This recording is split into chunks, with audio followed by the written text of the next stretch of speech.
Tired of Ethereum gas fees eating into your crypto profits every time you move your ETH to Metamask? First things first, timing is everything. Gas fees fluctuate based on network congestion, so avoid peak hours. Weekends and late nights usually see lower activity, meaning cheaper transactions. Think of it like rush hour. Nobody wants to pay extra to sit in traffic. Check a gas tracker website, like Etherscan, to monitor real-time gas prices and identify the best time to send.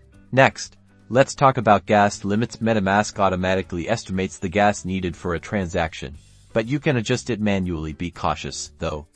Setting it to low can cause your transaction to fail, and you'll still lose the gas fee. Only decrease the gas limit slightly if you are very familiar with Ethereum transactions. Now, for the gas price itself, this is what you pay per unit of gas. Metamask provides suggested options: low, medium, and high. Opting for low means lower fees, but your transaction might take longer to confirm, or even get stuck. Especially during busy periods, the trade-off is speed versus cost. Use a gas tracker to get an idea of the current safe low gas price to avoid delays. Experiment with these strategies to find the sweet spot between speed and affordability. Reducing gas fees means more ETH in your Metamask wallet and fewer tears every time you make a transfer. Be sure to subscribe for more crypto saving tips and hit that like button if you found this helpful.